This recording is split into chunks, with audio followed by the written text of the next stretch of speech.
सांसद संजय सिंह ने चुनाव आयोग पर गंभीर आरोप लगाते हुए कहा कि आयोग ने वोट चोरी की है और शिकायतों पर कोई कार्रवाई नहीं की।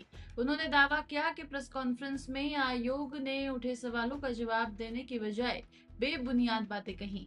सिंह ने सीसीटीवी फुटेज उपलब्ध न कराने पर भी सवाल उठाए और कहा कि मतदान के दिन टीवी चैनलों पर वोटरों के दृश्य और इंटरव्यू दिखाए जाते हैं, तो ऐसे में निजता भंग होने का तर्क उचित नहीं है।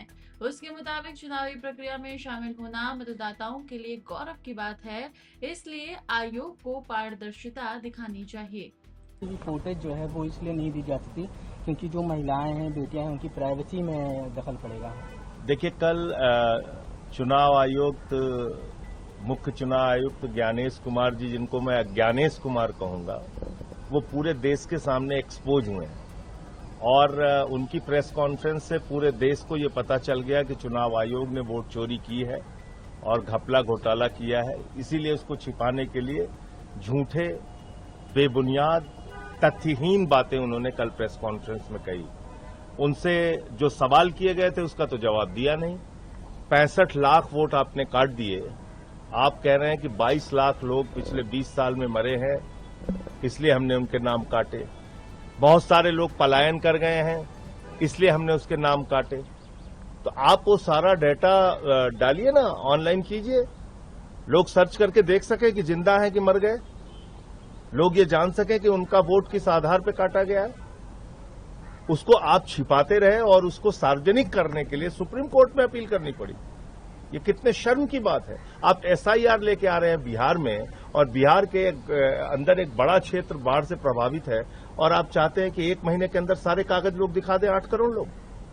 क्या ये संभव है? क्या ये व्यवहारिक है?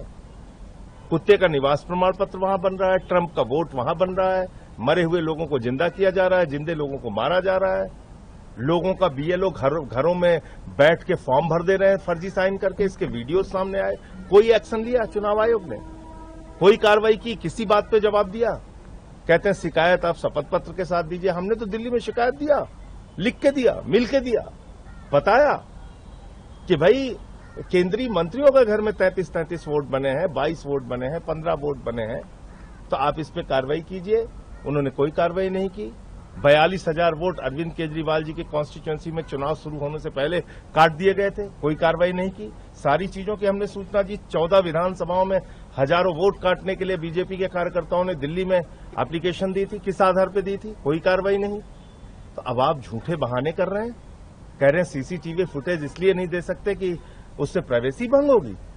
भाई टीवी चैनल्स पे पूरब से लेकर पश्चिम तक, उत्तर से लेकर दक्षिण तक, कश्मीर से लेकर कन्याकुमारी तक जहां वोटिंग होती है, महिलाओं के वीडियो टीवी चैनल्स पे चलाए जाते हैं, उनके इंटरव्यू चलाए जाते हैं, मीडिया में खूब दिखाए जाते हैं, तो उससे प्राइवेसी भंग हो गई।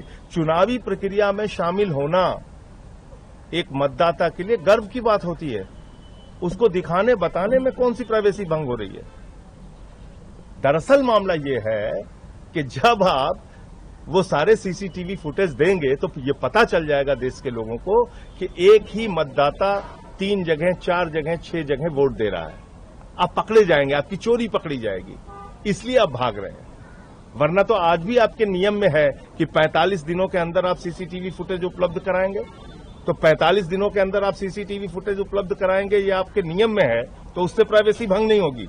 तो कुल मिला के कल चुनाव आयोग की जो प्रेस कॉन्फ्रेंस थी वो एक कॉमेडी सर्कस के अलावा कुछ नहीं थी, और उन्होंने जितनी भी बातें की वो झूठी, बेबुनियाद और किसी तथ्य पे उन्होंने बात नहीं किया, और पूरे देश को उन्होंने चिल्ला चिल्ला के बताया कि चुनाव आयोग ने वोट चोरी की है।